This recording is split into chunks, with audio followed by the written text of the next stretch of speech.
ये पापा की मर्ज़ी है। तो अब आप मुझे बताइए कि हमें क्या करना चाहिए? अगर आप मेरी जगह होते क्या है तो आप क्या? पापा क्यों नहीं गए हॉस्पिटल? क्या पापा हॉस्पिटल क्यों नहीं जा रहे हैं? तो मुझे तो समझ में आ गया कि पापा क्यों नहीं जा रहे हैं। तो hello guys, good morning to everyone. I hope आप सब अच्छे होंगे और अपने घर में स्वस्थ होंगे। तो बस गाइस, मैंने आज की वीडियो का जो मेरा आज के ब्लॉग की शुरुआत करते हैं। सो आज के ब्लॉग की शुरुआत में मैंने पापा की पूरी एक कहते हैं ना पूरा सच जो होता है ना वो आपके सामने, क्योंकि देखिए गाइस कई लोग मुझे डीएम्स कर रहे थे बार बार और पूछ रहे थे पापा की हेल्थ की, क्योंकि गाइस देखिए आपको भी उतनी ही चिंता है जितनी मुझे है।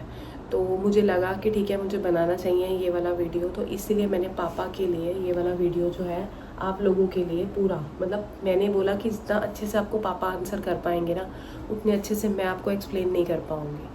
तो इसीलिए मैंने पापा के ही वर्ड्स में आपको पूरी, पापा ने अपनी पूरी ज़िंदगी का सच और पूरा एक आंसर दिया है कि पापा के रियल जो रीज़न है वो क्या है, असली सच क्या है कि पापा हॉस्पिटल क्यों नहीं जा रहे हैं। तो मुझे तो समझ में आ गया कि पापा क्यों नहीं जा रहे हैं। अब मैंने सोचा कि पापा की मुँह से ही ना एक बार आप लोग सुनो और अब आप बताना कि फिर मैंने सही किया या मैंने गलत किया ये वीडियो बना के। तो आप प्लीज़ एक बार पापा की उसमें सुनना। इसीलिए गाइस मुझे ये बनाना बहुत ज़रूरी लगा, तभी मैंने ये वाला वीडियो एक बार बनाया। तो आप मुझे बताना और आप खुद ही देखिए एक बार पूरा सच कि एक्चुअल सच क्या है कि पापा क्यों नहीं गए हॉस्पिटल, क्या रीज़न है। हेलो भाई, आप अपने घर में ठीक होंगे और मैं भी अपने घर में बिल्कुल ठीक हूँ। और आप सबके हाँ, अब आप बताओ कि तुम दवाई क्यों नहीं लेना चाहते, मतलब क्या कारण है। तुम्हें डॉक्टर ने उस दिन बोला कि तुम्हारी ईसीजी ठीक नहीं आई, दीनदयाल वालों ने आगे तुम्हें रेफर करा विलंडन। विलंडन में हम तुम्हें ले गए कैब में, तो उन्होंने बोला ईसीजी ठीक नहीं आई तो तुम्हें एडमिट करना पड़ेगा। अगले दिन सवेरे ले गए, तो तुम एडमिट क्यों नहीं हुए, मतलब क्या कारण है। अगर वो कह रहे हैं तो तुम्हारा फायदा ही होगा, तुम क्यों नहीं एडमिट हुए, इस तो, चीज का जवाब दो तुम। तो ऐसा है, ये मेरा मन नहीं माना, मेरा दिल गवाही नहीं दे रहा था कि भाई आगे वहाँ जाने के लिए। आगे उन्होंने बोला जैसे कि भाई वहाँ 4 दिन के लिए दाखिला होना पड़ेगा। तो उस वजह से मैं हिम्मत नहीं जुटा पाया और मैं अपने आप को, मतलब मेरे को वो नहीं हो रहा था कि भाई मैं आगे, मेरा दिल नहीं मान रहा था। इधर घर की थोड़ी सी वो थी तो भाई मेरा बेटा अकेला है घर पे। तुम्हें सन्नी का मुंह खींच लाया, सन्नी का मुंह खींच लाया मेरे को।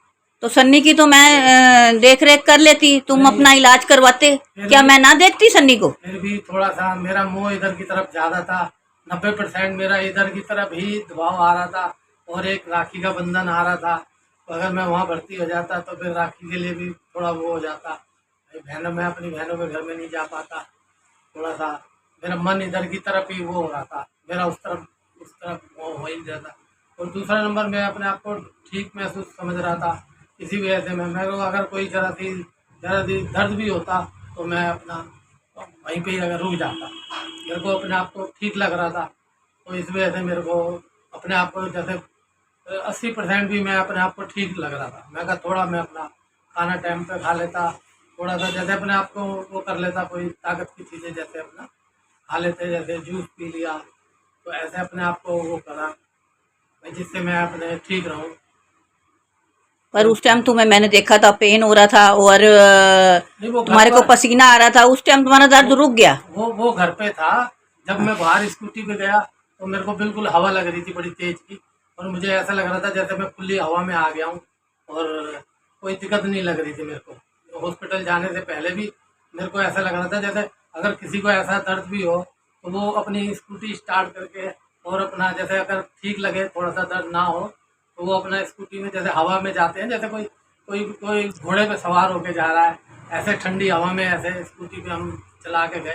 तो वो दर्द बिल्कुल हॉस्पिटल में जाने से पहले ही मेरे को बिल्कुल दर्द नहीं हो रहा था। नहीं, डॉक्टर एडमिट कर रहे थे, मतलब हाँ, डॉक्टर का कोई फायदा था उसमें। नहीं, डॉक्टर का तो कोई फायदा नहीं था, लेकिन फिर भी मेरे को थोड़ा सा अंदर मेरी आत्मा नहीं मान रही थी कि भाई इन्होंने लिखा है। लेकिन अब मेरे को, मैं सोचा भाई हम तो कहते हैं भाई डॉक्टर बढ़िया हैं वो, लेकिन हम, मेरे को थोड़ा सा महसूस हुआ कि भैया हो सकता है कहीं गलत ना उन्होंने वो लिख दिया हो, या थोड़ा सा भाई कहीं देखने में भाई। अब मैं उनको ये भी नहीं कह सकता था भाई दोबारा से देखो जी मेरे हार्ट में नहीं, मतलब वो जैसे कोई वो ना हो, जैसे कोई मेरे को ऐसा लगा मेरा मेरा इन्होंने वो कर दिया हो बिल्कुल ही। नहीं, रात को हम गए हाँ, थे तो सवेरे फिर गए थे, तो उन्होंने सवेरे कहा, रात को भी यही कहा था कि तबीयत तुम्हारी ठीक नहीं है, सुबह तुम्हें एडमिट के लिए बोला। मैं रात को भी मेरे को दोबारा कभी दर्द नहीं हुआ और मैं अपना ठीक था, लेकिन मेरे जमाई फिर भी कहते हुए नहीं आपको लेके चलूँगा, तो वो उतरती सवेरे 10 बजे आ गए। मैंने कहा चलो कोई दवाई लिख देंगे, खाने पीने की होएगी, जैसे हम यहाँ नॉर्मल जाते हैं, जैसे बुखार हो जाता है तो हम इस वजह से डॉक्टर के पास चले जाते हैं, तो डॉक्टर साहब मेरे को बुखार हो गया तो वो दवाई लिख के देते हैं, तो हम 3 टाइम की दवाई खा लेते हैं, अगर नहीं उतरता तो फिर दोबारा से वो दवाई चेंज करते हैं। नहीं तो इन्होंने तो नहीं, ये तो तुम्हारी बात ठीक है कि तुम्हें कभी बुखार ज्यादा नहीं हुआ, कभी तुम एडमिट नहीं हुए, तुम बीपी शुगर की कोई दवाई नहीं खाते हो, ये तो मुझे मालूम है। लेकिन अब प्रॉब्लम आई है तो तुम्हें दवाई तो मतलब डॉक्टर से कंसल्ट करना पड़ेगा। तो अब तुम कहते हो कि मेरे को दोबारा कभी दर्द होगा तो मैं जरूर जाऊंगा। कभी दर्द होगा या मुझे कोई जरा सा भी परेशानी हुई या कुछ हुई तो मैं खुद दिखाने जाऊंगा वहाँ पे और उनको कहूँगा भाई ये मेरा नहीं, तुम्हें क्या शक था कि मतलब पीछे से तुम अगर एडमिट हो जाओगे तो सन्नी को मैं अच्छे से नहीं देखूंगी क्या? वो आप देखोगे, मुझे मालूम है सारी जिंदगी भाई करते ही आई हो भाई, मैं अगर काम पे जाता हूँ तो आगे भाई मेरी देखते हो, आप ही देखते हो थोड़ा सा। हाँ, पीछे मैं ही तो देखती हूँ। आप ही देखते हो, लेकिन फिर भी मेरे को थोड़ा सा वो था कि भाई जो मैं करता हूँ सेवा पानी अपने बेटे की, वो आपने थोड़ा सा वो हो जाता है, तो थोड़ा सा भाई मैंने कहा भाई मैं थोड़ा सा जैसे मेरे अंदर उसकी जैसे बच्चे के तरफ ज़्यादा चाहत है। नहीं, वो तो मैं समझती हूँ, तुम्हें सन्नी से बड़ा प्यार है, सन्नी की सेवा करनी है तुम्हें। चला लेता हूँ मैं, स्कूटी में भी जैसे कहीं शादी फंक्शन में भी जाना होता है तो हम सारे मिलके बैठ के चले जाते हैं। अब सेवा में इतना भी मत बहो ना कि अपने शरीर का तुम इलाज ना कराओ। लेकिन अगर मेरे को जरा सा भी महसूस होता है कि भाई मैं मतलब कि मेरे को कोई दर्द या कोई ज़्यादा दर्द हो रहा होता या कुछ हो रहा होता तो मैं खुद ही वहाँ पे इलाज कराने वो करता, मैं वहीं रुक जाता, लेकिन मेरा मन नहीं माना कि भाई मैंने सोचा अभी कोई इतना ज़्यादा दर्द तो है नहीं, क्योंकि में से 20 पैसे लग रहा था मेरे को, अगर कोई ज़्यादा होता तो मैं वहाँ चला जाता, और मेरे को रास्ते में भी होता या हॉस्पिटल तक भी जाने पे वहाँ पे दर्द हो रहा होता, घर से बाहर निकलते ही भाई दर्द मेरा फिर वो हो गया, ठीक हो गया। तो वहाँ जाने के बाद फिर भी हमने कहा चलो कोई बात नहीं, कोई दवाई लिख देंगे तो हम खा लेंगे दवाई को, तो इस वजह से हम चलो अब तुम अपने ध्यान रखोगे अपने आप, जब दोबारा तुम्हें होगा, दोबारा कोई प्रॉब्लम हुई तो फिर तो मैं तो हॉस्पिटल तुम्हें एडमिट जाके जरूर करवाऊंगी। एडमिट के लिए जो भी होगा फिर। हाँ, अब सारी रिश्तेदारी एक तरफ, तुम एक तरफ, तुम्हें सारे बंदे समझा रहे हैं, सारी तुम्हारी बहनें, मेरी बहनें, मेरे जीजे, तुम्हारे जीजे, और तुम्हारे जो भाई हैं कमल है, गुलशी है, तुम्हें सब बंदों ने समझाया, कोई कसर नहीं छोड़ी किसी ने भी। लेकिन सुनील है, तुम्हारे भांजे हैं, मन्नू है, सबने मेरे को बोला कि हमारे घर में सब हैं, सबने बोला दवाई ले लो, लेकिन भाई मेरे को थोड़ा सा अगर मुझे कोई जरा से भी कुछ वो अंदर से कोई वो मेरा मन कहता कि भाई मुझे कुछ है तो मैं खुद ही वो करता। भाई वैसे मेरे साथ रिश्तेदार मेरे को प्यार करते हैं, कोई ऐसी वो नहीं, उसके लिए बहुत धन्यवाद। उन्होंने भी मेरे को फोन पे भी ललिता ने, कंचन ने, सब ने समझाया, सबने बोला, लेकिन मैं कभी वो नहीं हुआ, मेरे को जरा सा भी महसूस होता तो मैं वहीं रुक जाता, लेकिन मेरे को नहीं हुआ। तो मैं एक बार पहले मेरे को ग्लूकोज चढ़, एक बार मेरा बीपी लो हो गया था तो भी मैं घर में चक्कर आने लगे, मैं गिरने को हुआ, तो मैं अपनी खुद स्कूटी पे, तो इन्होंने मेरी किसी ने कहा कि भाई मैं रिक्शा लेके आती हूँ तो उस पर चलते हैं, तो मैं उधर थी, मैंने फिर स्कूटी निकाली, तो हम दोनों स्कूटी पे जाके वहाँ जाके फिर मेरे को चक्कर से आ रहे, मैं गिरने को हो रहा था हॉस्पिटल में 3 में, तो उन्होंने मेरे को ग्लूकोज चढ़ाया, फिर इंजेक्शन लगा के, और मेरे को 2 बोतलें ग्लूकोज की चढ़ाई उन्होंने, तो उन्होंने फिर ऐसे करके मेरे 2-2:30 बजे फिर उन्होंने मेरे को छुट्टी दे दी, मैं रात को अपने घर। हिम्मत तो तुम बहुत करते हो, पर इस टाइम ये हार्ट का मामला था, तुम्हें नहीं सुन रहे तुम।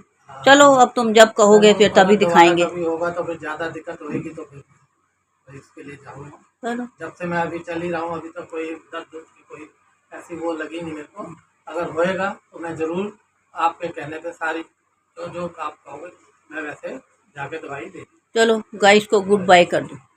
Good bye.